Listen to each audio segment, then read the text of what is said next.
বাজারে আম শেষ হয়ে যাওয়ার আগে তাই মনে হলো একটু জেলি চাটনি করে রাখা যাক। চলুন রেসিপিটা শুরু করি।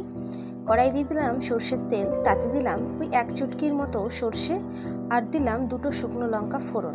ফোড়নটা ভালো মতো ভেজে নেব। ফোড়নটা ভালো মতো ভাজা হয়ে গেছে। ওইদিকে আমি সম্পূর্ণ কাঁচা আমটা রাফলি চপ করে রেখেছি, খোসা ছাড়িয়ে ধুয়ে।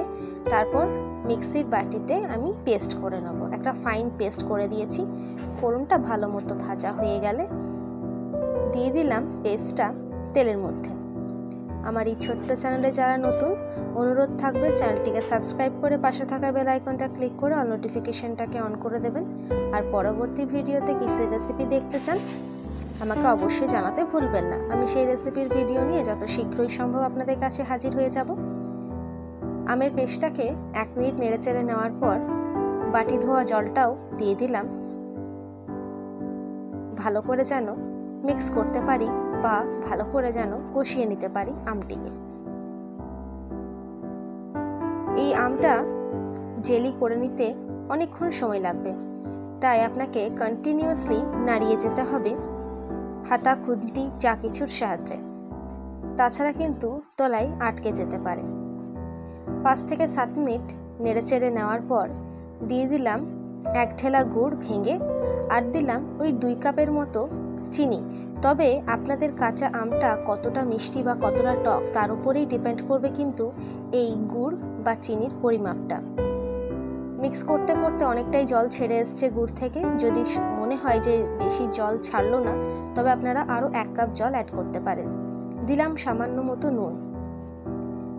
তাহলে টক, নুন, ঝাল, মিষ্টি সবগুলোই হবে, খেতেও কিন্তু দারুণ লাগবে। তাই নুনটা টেস্ট এনহ্যান্স করবে, চেষ্টা করবেন নুনটা যেন দেওয়া যায়। তারপর কিন্তু হাই ফ্লেমে আমাদেরকে এইভাবে নেড়ে নেড়ে কষিয়ে নিতে হবে, তবেই কিন্তু ভালো মতো জেলি চাটনি বানানো যাবে। আমার এই রেসিপিটা ভালো লেগে থাকলে একটা লাইক করবেন, কমেন্ট করবেন, পরিবারের সাথে শেয়ার করতে কিন্তু ভুলবেন না। ওইদিকে আমি গোটা জিরে, ধনে আর শুকনো লঙ্কা শুকনো খোলায় ভেজে গুঁড়ো করে রেখেছি নামানোর আগে দিয়ে দেওয়ার জন্য। অনেকটাই হয়ে এসছে, প্রায় 90% আমার চাটনিটা কিন্তু হয়ে গেছে, দেখুন। এরপর দিয়ে দিলাম গুঁড়ো মশলাটা।